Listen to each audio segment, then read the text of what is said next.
Welcome back to r/LegalAdvice, where people ask questions, get advice, and we get satisfaction. If you are new to my channel, please don't forget to subscribe to join our amazing community, and without any further ado, let's dive right into the stories. And the first one is titled, Neighbor Building Huge Garage Too Close to Property Line. Hey all, so recently my neighbor has decided to build a garage in his backyard. I did not have an issue with it until he decided to make it a huge 2-story garage. It now blocks a huge amount of sunlight from our backyard and in general is a huge eyesore. After doing some research, our county requires a 7 feet setback from the side and rear of the property lines. My neighbor is definitely maybe 2 feet from our property line and about 4 feet from the adjacent neighbor, corner lot neighbor, property line. I also looked online for a permit for his garage based on the address, and the garage definitely does not have a permit. I plan on contacting our local zoning/planning department and filing an anonymous complaint. I'm mostly concerned about our resale, it is a massive eyesore. I'm curious on whether they will just be slapped with a fine for building without a permit, or will I have the ability to request them to either move the garage, very unlikely, or demolish it. I am pretty upset they couldn't have just left it as a 1-story, I wouldn't have cared at all. Here's a gallery of the garage, the chain link fence is the shared property line based on my land survey. And guys, here you can see one of the pictures that the OP posted, which shows the huge garage that the neighbor is trying to build. And here another one from a different angle. And a user in the comments said, I'm going to go out on a limb here and guess that your neighbor didn't get permits, or that the plans in the permits bear only passing resemblance to the building being constructed. Call the planning department and get advice. They will likely order a stop to the construction and may order him to tear down the structure if it is non-compliant and unpermitted. If your neighbor gets permits, you more or less don't have a leg to stand on, but a consultation with a real estate lawyer may be worthwhile just in case. And guys, I'm wondering, in case you own a house, have your neighbors ever done something that could have affected the resale value of your own house? If that is the case, please let us know about what happened. Update to the neighbor building giant garage story. Hey everyone, I know there's been lots of people requesting an update on this massive garage in my backyard, and I finally have one, but unfortunately I need additional advice. Today I received a letting in the mail about the administrative hearing for a variance scheduled. I have made plans to attend this hearing. The hearing details, updated lot survey plans, and request for variance are all linked here.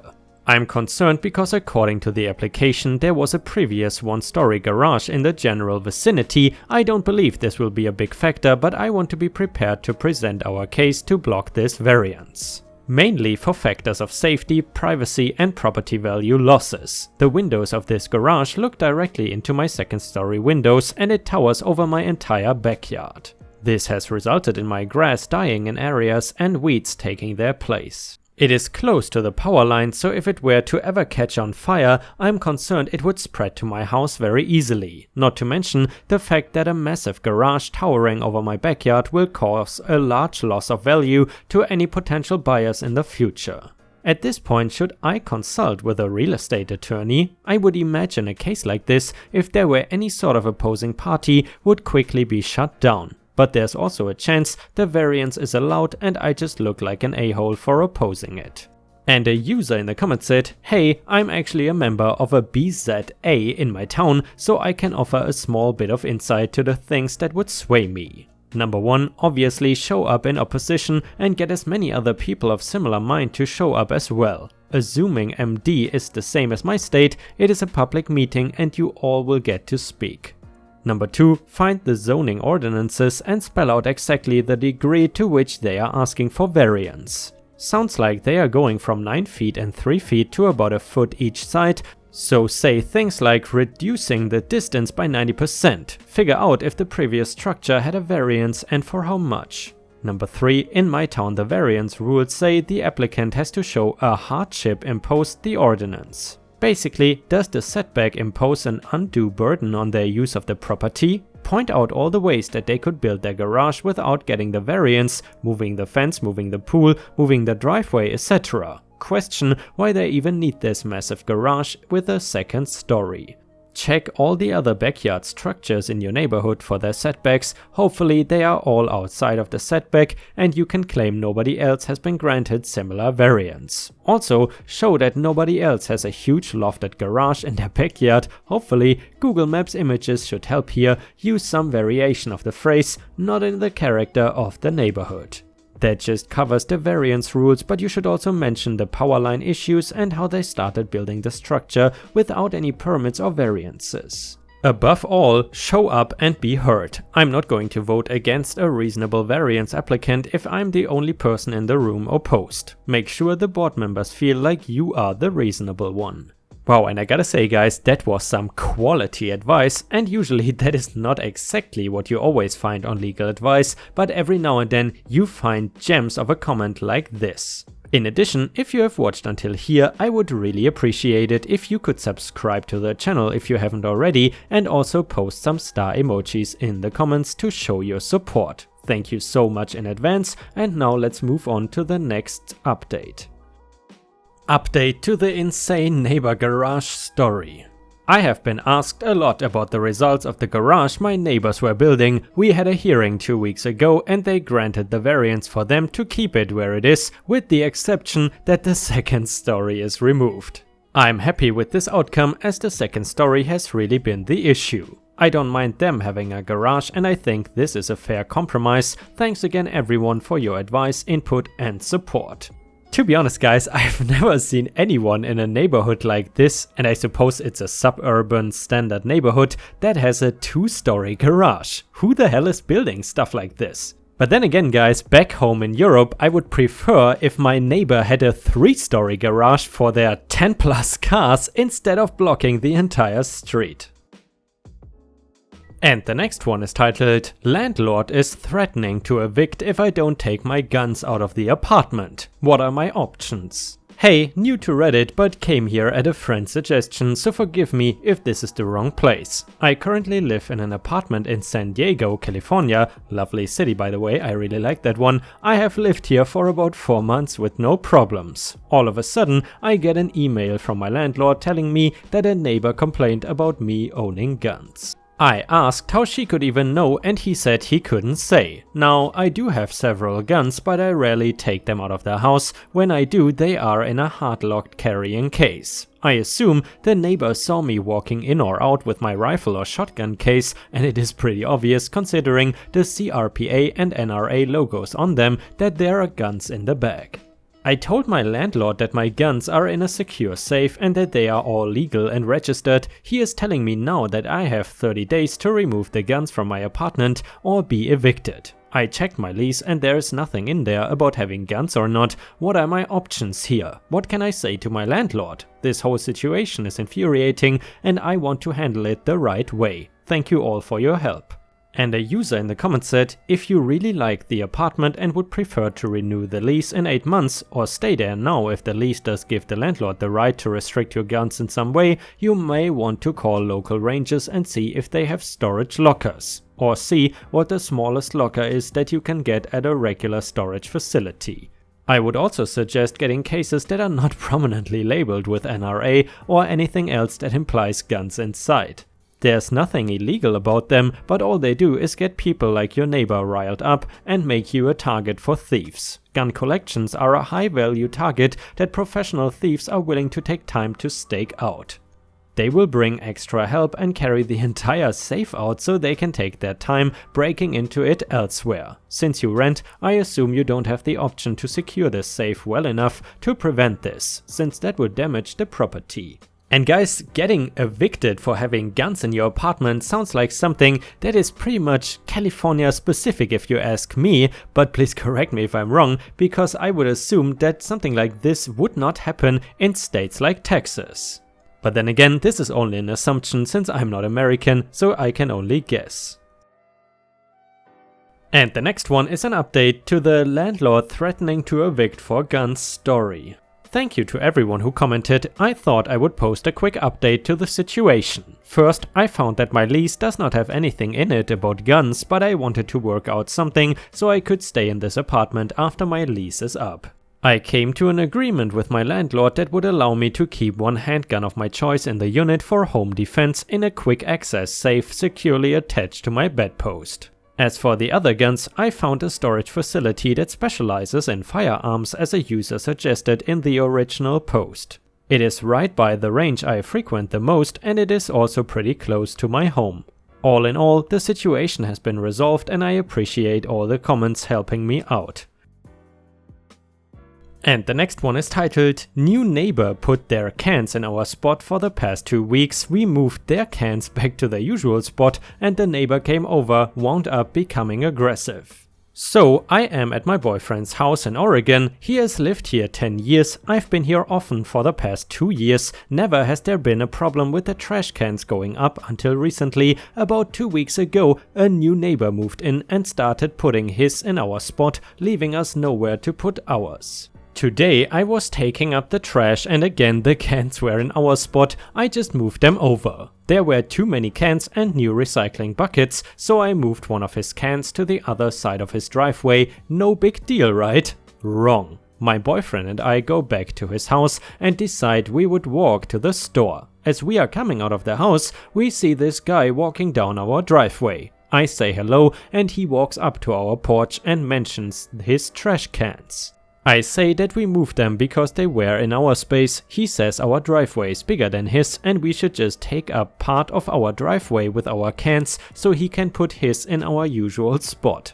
I suggest that he put them on the other side of his driveway. He stops still, points at my chest and tells me to F myself.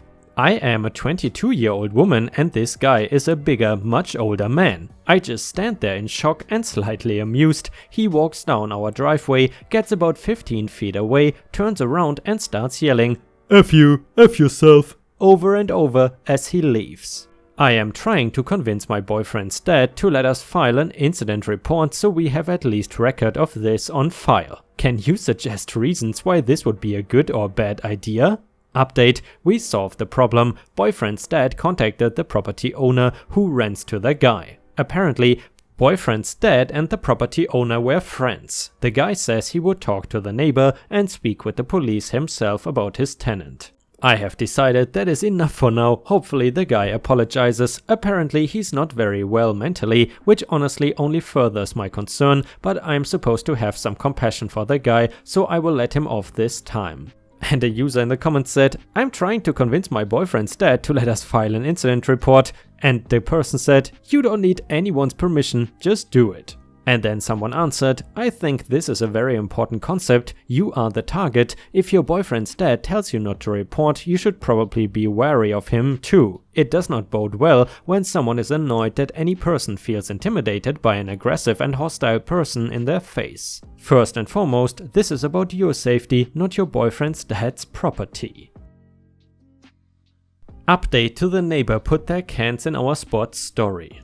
So you all might know that my boyfriend's dad did not want us filing an incident report with the police. He thought they would just make things worse. Boyfriend's dad knew the guy who owned the property and was renting out to crazy neighbor. Boyfriend's dad calls property owner and PO personally comes to visit us at our home to let us know he spoke with the police and wanted them to bring crazy neighbor over to apologize. We didn't want that and said we only wanted to file a report so crazy neighbor wouldn't even be aware we had filed the report. Property owner does not really seem to understand and heads off to talk to crazy neighbor. Boyfriend and myself decide to walk to the police station, which is just down the road, and explain to them that we don't want them to make the guy apologize or bring him back onto our property. Crazy neighbor sees us walking and yells at us to join the conversation with him and the property owner. I try and be civil as I was when he came onto my property, put his finger in my chest and told me to F myself. Dude is still crazy and I decide to leave. Property owner mentions the police and I say we didn't want them to make crazy neighbor apologize. Crazy neighbor gets riled up at the mention of police and now we are all headed to the station together.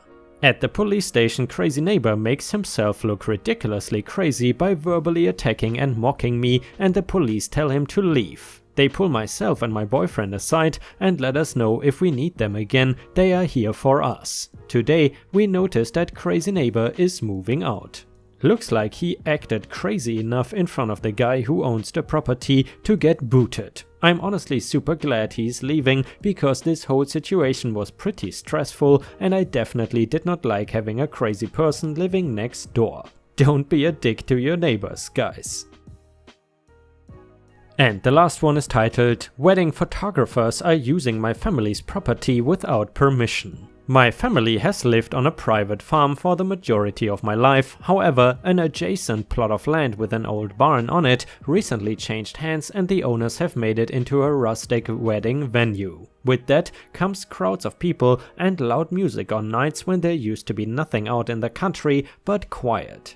But recently the wedding photographers have been using our property for their wedding photos. They have actually been on our property taking pictures as well as using our property as a background. We have an amazing sunset. This and the privacy were the main reasons for living here. They have even moved things on our property without our permission so they could have better pictures, in other words, towing a tractor out of the way. There is no public space near our property except a county road 300 yards away, and up until now this wedding barn was private space too. It is just that they let a lot of people on it now and they are not respecting any boundaries. What can my family do? Update: apparently the reason my folks are not pursuing this aggressively at this point is that they are in negotiations with another landowner to secure an adjacent 40 acres, at which point they will begin planting a pine plantation, effectively blocking the view from the wedding venue and providing some sound dampening. They are playing it cool with the sheriff's department right now because the venue owners are very close friends with the sheriff and they don't believe that they will be given a fair shake unless they have a mountain of evidence, which they are compiling with written communication and trail cameras. Once the evidence is collected and the land deal is completed, approximately around the end of the year, my parents will then send a C&D via their lawyer's office and go from there. Thanks to everyone for the good advice.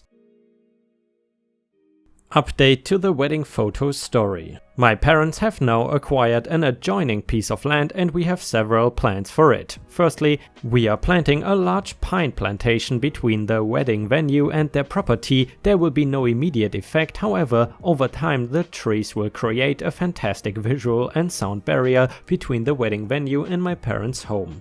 It will be a fantastic source of profit as the trees can eventually be cut in sections, sold and replanted without losing the sight and sound barrier. This will be managed by father and myself, and we plan on setting up a trust so that it can continue to be properly managed for my children, grandchildren in the future. Unfortunately, this also means that once the trees grow a bit, it will cut off the vaunted sunset view that has been a major selling point for the wedding venue, and also make it quite hard to trespass on my parents' property, as pine plantations in their first several years can be notoriously thick and hard to navigate. Secondly, just beyond the pine plantation we have created a private firing range. That way we can safely enjoy our firearms from the convenience of my parents' backyard. The volume of fire might increase during wedding events, mainly because they seem to happen on the weekends, and that is when the fellas from the gun club will be coming over. We have also spoken with local law enforcement and firearm instructors about using our range free of charge for things such as firearm certification, qualifying and concealed carry licensing tests. Third, since we are going to be hunting the property as we have for almost 20 years now, we will be marking everything quite aggressively with posting purple and a BV of no trespassing signs, and have contacted the local game and fish department about dealing with trespassers, as they seem to be a bit more independent than the local law enforcement and just happen to be friends with most of the gun club members as well. So all in all, patience will win the day, and there is the added bonus that if something happens to the trees, tree law. Merry Christmas. Edit: forgot to mention, the family lawyer has sent C&D letters to the property owners and several of the photographers that have been identified through social media posts that have trespassed on their land to take the pictures. They were mailed out right before the Christmas break, so they will likely be getting those today. And guys, unfortunately we have already reached the end of the video. I hope you enjoyed today's stories, and if you haven't already, please also go to patreon.com/ripeyoutube, where I upload exclusive Reddit videos starting at just $3 a month. This is a great way to support me in case you are interested. and the chance for me to become independent from YouTube revenue. Thank you so much for watching, please don't forget to subscribe and like the video, and I hope to see you again tomorrow.